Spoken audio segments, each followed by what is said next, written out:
नमस्ते। कभी सोचा है कि एक छोटे से बैक्टीरिया से लेकर एक विशाल हाथी तक आखिर सभी जीवित चीजें किस एक चीज से बनी हैं? तो चलिए आज इसी राज से पर्दा उठाते हैं और कोशिका यानी सेल की दुनिया में गोता लगाते हैं। तो सवाल ये है कि आखिर वो क्या है। जरा सोचिए, अपने चारों तरफ देखिए, वो उड़ती हुई मक्खी या वो शांत खड़ा पेड़, इन सब में एक चीज तो कॉमन है। क्या है वो? और जवाब है कोशिका यानी कि सेल।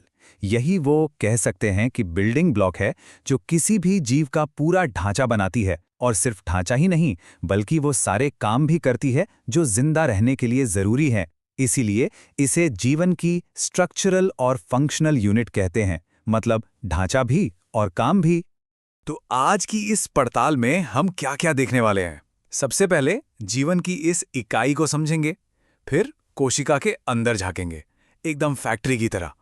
देखेंगे कि प्लांट और एनिमल सेल्स में क्या फर्क है, और हाँ, न्यूक्लियस के हिसाब से भी सेल्स के टाइप होते हैं, उसकी भी बात करेंगे। और आखिर में ये देखेंगे कि कैसे ये नन्ही कोशिकाएं मिलकर बड़े-बड़े सिस्टम बनाती हैं। तो चलिए शुरू करते हैं। पता है ये सब शुरू कैसे हुआ? जब पहली बार किसी ने माइक्रोस्कोप के नीचे देखा और इन छोटी छोटी इकाइयों को खोजा। मतलब ये एक ऐसी खोज थी जिसने बायोलॉजी की पूरी किताब ही बदल के रख दी। तो जैसा कि कहा गया है, कोशिका सिर्फ एक ईंट नहीं है जो दीवार बनाती है। नहीं, ये वो ईंट है जो खुद सांस लेती है, काम करती है और पूरे जीव को जिंदा रखती है। ये एक पूरी तरह से एक्टिव काम करने वाली यूनिट है ना कमाल की बात कि इतनी छोटी सी चीज में इतनी ताकत। अच्छा, अब जरा कोशिका के अंदर चलते हैं। सोचिए कि सेल एक बिजी फैक्ट्री है, और इस फैक्ट्री के अंदर छोटे छोटे डिपार्टमेंट्स हैं जिन्हें हम ऑर्गेनेल्स कहते हैं। और हर डिपार्टमेंट का अपना एक खास काम है, सब मिलके फैक्ट्री को चलाते रहते हैं। तो किसी भी फैक्ट्री की सबसे पहली जरूरत क्या होती है? एक बाउंड्री, एक दीवार, ताकि अंदर का सामान सुरक्षित रहे। सेल्स के पास भी यही होता है। सबसे बाहरी परत को कहते हैं सेल मेम्ब्रेन। और कुछ सेल्स में, जैसे कि पौधों के सेल्स में, इस मेम्ब्रेन के बाहर एक और भी ज्यादा मजबूत दीवार होती है जिसे सेल वॉल कहते हैं। Double protection. ठीक है, तो दीवारों के अंदर क्या है? अंदर है फैक्ट्री का फ्लोर, एक जेली जैसा पदार्थ जिसे साइटोप्लाज्म कहते हैं। इसी में सारे ऑर्गेनेल यानी कि सारे डिपार्टमेंट मौजूद होते हैं। और इसी साइटोप्लाज्म में तैर रहा होता है फैक्ट्री का हेड ऑफिस, या कहिए कंट्रोल सेंटर, यानी कि न्यूक्लियस। अब कुछ खास डिपार्टमेंट्स की बात करते हैं जो एग्जाम के लिए भी बहुत जरूरी हैं। सबसे पहले माइटोकॉन्ड्रिया, ये हैं फैक्ट्री के पावर हाउस, पूरी एनर्जी यहीं से आती है। फिर आते हैं वैक्यूल्स, ये हैं स्टोरेज डिपार्टमेंट जो पानी और दूसरे जरूरी सामान को स्टोर करते हैं। और एक खास ऑर्गेनेल है क्लोरोप्लास्ट, जो सिर्फ प्लांट सेल्स में मिलता है।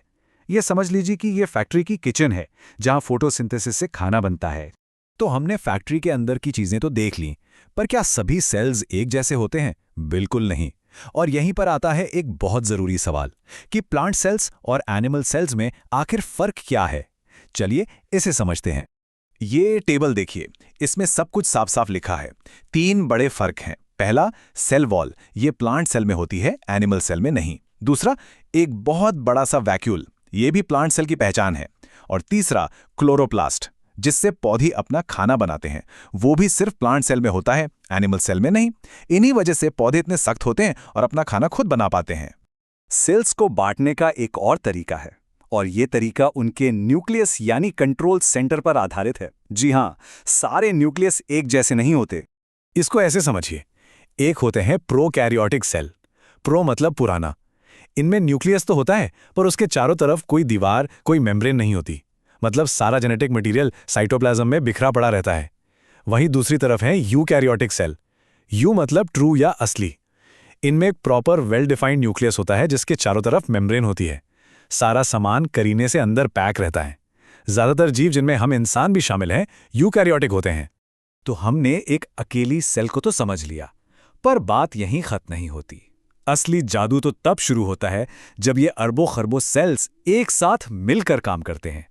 तो चलिए देखते हैं कि इन छोटी छोटी ईंटों से ये शानदार इमारतें, यानी हम और आप जैसे जीव, कैसे बनते हैं।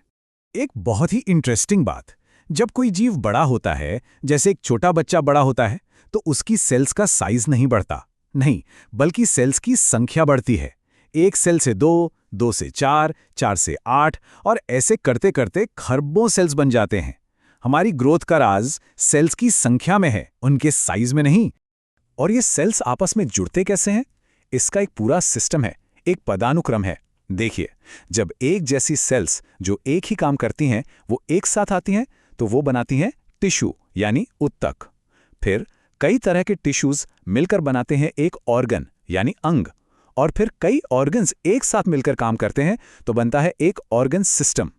सेल से टिश्यू, टिश्यू से ऑर्गन और ऑर्गन से ऑर्गन सिस्टम। कमाल है ना?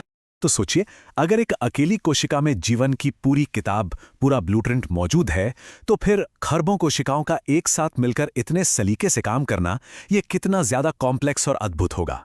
अगली बार जब आईने में देखें तो याद रखिएगा कि आप सिर्फ एक इंसान नहीं, बल्कि खरबों जिंदगियों का एक चलता फिरता